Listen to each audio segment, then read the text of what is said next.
Hey Embers, welcome back to the channel and welcome back to another wrap-up video from me. So I cannot believe we're at the end of January, but here we are. I think you'll be seeing this a little bit late. I think you'll be seeing this in February. But in today's video, we're going to be talking about all of the video games that I've purchased, both physically and digitally, along with some video game related purchases, and all of the video games that I've played during the month. So let's start with my physical purchases first. So before I show you the video games that I've purchased this month, because I have physically purchased some video games, I want to show you some video game related merchandise. Now you will have seen these if you watched my bonus video on my whatnot purchases this month, but I thought I'd re-show you here.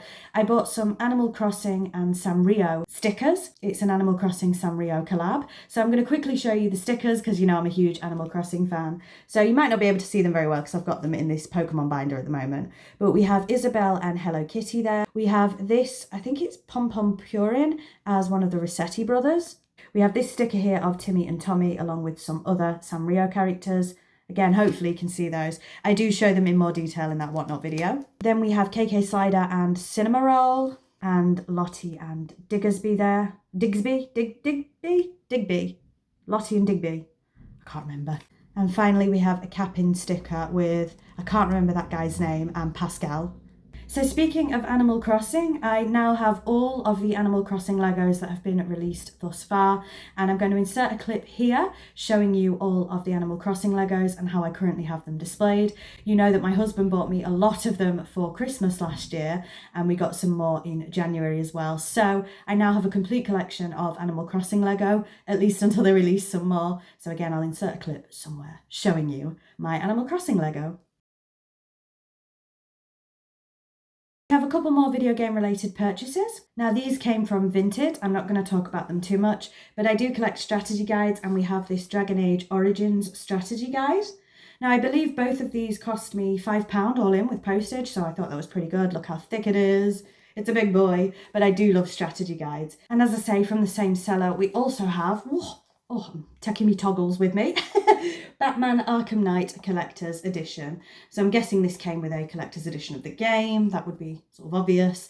I do collect Batman Arkham things. I collect Batman in general. And I don't know if you'd call this a strategy guide per se. Actually, no, because I do have the official Batman Arkham Knight strategy guide. So this book is something a little bit different. So now we'll get on with my physical purchases when it comes to actual video games. And I was so shocked about this. I am absolutely just grateful beyond words for this. So this was also a Vinted purchase, and I purchased, but wait for it, I purchased Ark the Lad Twilight of the Spirits, the Japanese version, on Vinted, and this cost me £2. £2, which I think is incredible. Again, I do, of course, have the PAL version of Twilight of the Spirits. It is an ongoing playthrough here on this channel, shameless plug, but I saw the Japanese version, and Japanese versions of games can be quite expensive. And it does, of course, have the disc, which you would expect, and it also has the manual. And I much prefer this manual to the PAL version, I will say. It has some other inserts as well. Is it JNTSC? I think it is. I think it's still NTSC, right? I'm not entirely sure, I'm having a little look. But I will be doing a comparison between the English and the Japanese versions of the physical copies, so you can see inside the manuals a bit more. But the reason this was so incredible is that the seller was a little bit late in posting it. So remember, I only paid £2. And to make up for it, she sent me a video game for free. And I've looked online, this is about a £10 video game, but between £10 to £15, and she sent me it completely free. So I got both of these video games for, I think I paid £2 for that, and then maybe £3 postage, something like that. So let's say a £5. I got them both, and this was completely free, guys. And it is Dragon Quest VII, again the Japanese version, on the PlayStation 1.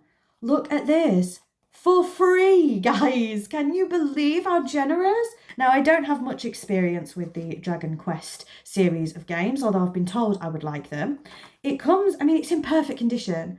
It comes with the manual and 2 discs for free, guys. I can't believe it. I don't think anyone's ever been that generous with me, not on Vinted in any event. I'm in shock still. So it's staying in my collection for now because I do want to collect more PlayStation 1 games. I have said that. It is Japanese, so unfortunately I won't be able to play it on my console. It is NTSC. I've just seen NTSCJ. I won't be able to play it on my PS2, I would say. I don't actually currently own a PS1. That is all of my physical video game purchases and video game related purchases for the month. Before we move on to digital purchases, I did want to quickly talk about the Xbox Developer Direct. And not much news for me, to be honest, but Fable, oh my goodness, guys. I am so excited. So the new Fable, are we calling it a reboot? I think it's just called Fable, is going to be on PlayStation. Fable, for the first time ever, is going to be on PlayStation. So I, of course, have played all the Fable games. I absolutely love them. Yes, I do love Fable 3. Come at me if you want. Fable 2 is my favourite, though. But I love all of them. And I'm very excited for the Fable reboot, remake, whatever you want to say. Obviously, different developers.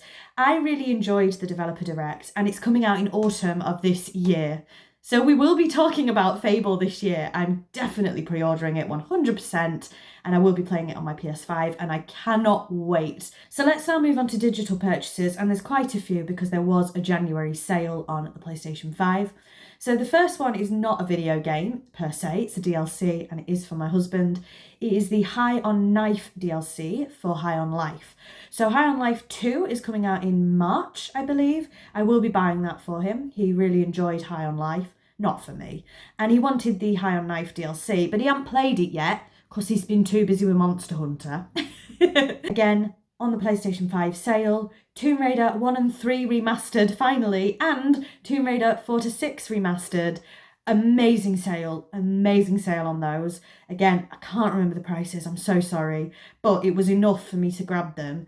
And there's essentially 6 games there, and the price was just too good to pass up. So I will finally, fingers crossed, be playing, what was that? Fingers crossed, be playing the Tomb Raider remasters this year. And then I also bought, again on that sale, Gone Home. Now I'm not going to talk about Gone Home too much because it is going to be, spoiler alert, a playthrough here on this channel. And then finally, this isn't a purchase, but it is a download. I downloaded Palia onto my Switch, and we'll talk about that in 1 second. So let's now move on to games that I've played this month, and we'll go through this as quickly as I possibly can because I have a feeling this one's going to be a long one. Harvest Moon Back to Nature is, of course, an ongoing playthrough here on this channel that is ending. Don't get me started because I'm going to go. It's ending this month.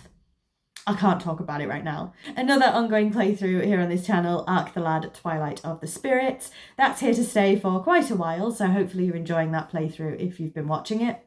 Palia, let's talk about it. I think the game is great. I'm not an MMO person, I'm not an online person really.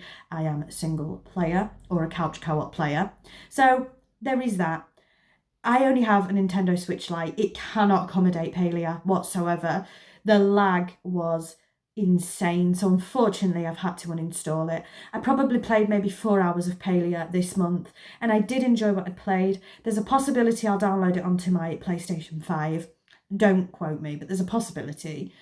But trying to play it on the Switch Lite, impossible. So then, of course, the Animal Crossing New Horizons update happened this month. So I did pick up Animal Crossing New Horizons for the first time in about 3 years, I would say. And I did check out the update. I'm not actively playing Animal Crossing at the moment.